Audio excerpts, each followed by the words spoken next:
इमरान खान की नई audio leak के बाद तहरीक इंसाफ के रहनुमा का मौक़िफ़ भी सामने आ गया। फवाद चौधरी, शीरी मिज़ारी, इमरान इस्माइल सब ने एक ज़बान होकर कह दिया कि साइफर का बहाना करके हुकूमत मरियम नवाज़ की बरियत से तवज्जो हटाना चाहती है।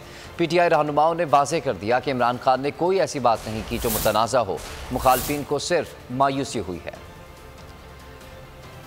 साइफर पर शोर मचाना तो महज बहाना है। मकसद मरियम की बरियत के फैसले से तवज्जो हटाना है। नई ऑडियो लीक पर कप्तान के खिलाड़ियों का रद्द अमल। फवाद चौधरी ने ट्वीट दागा, लिखा जब तक काबीना ने साइफर को डी क्लासिफाई नहीं किया, इस वक्त तक मुल्क का नाम नहीं लिया। जब डी मार्च जारी हुआ और साइफर को काबीना ने डी क्लासिफाई कर दिया तो फिर मुल्क का नाम आना ही था। बहरहाल हमने सिफारती मामलात में जो एहतियात हो सकती थी वो की। शीरी मिज़ारी ने लिखा, अगर हमें मुजरिमों से निजात पानी है तो कप्तान की पुकार पे लब्बैक कहना होगा। हमाद अजहर का भी मौक़िफ़ आया, कहा सादिक और अमीन से मुआफ़ी का मुतालबा और बेईमानों को बरी कर दिया गया। इमरान इस्माइल ने भी रद्द अमल दिया, कहा इमरान खान ने हद दर्जा एहतियात का मुजाहरा किया।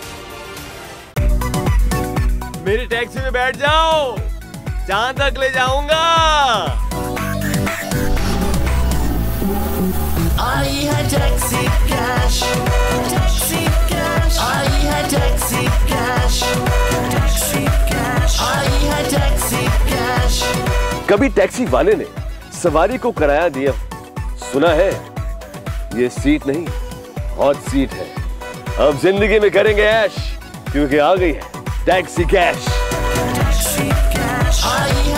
टैक्सी कैश पीर और मंगल रात 9 बजे सिर्फ बोल एंटरटेनमेंट पर। सबसे ज्यादा व्यूज, सबसे ज्यादा रील्स और सबसे ज्यादा रेटिंग के साथ बोल अब भी नंबर 1 पोजीशन पर बरकरार। सब्सक्राइब करें और बेल दबाएं ताकि कोई खबर रह न जाए।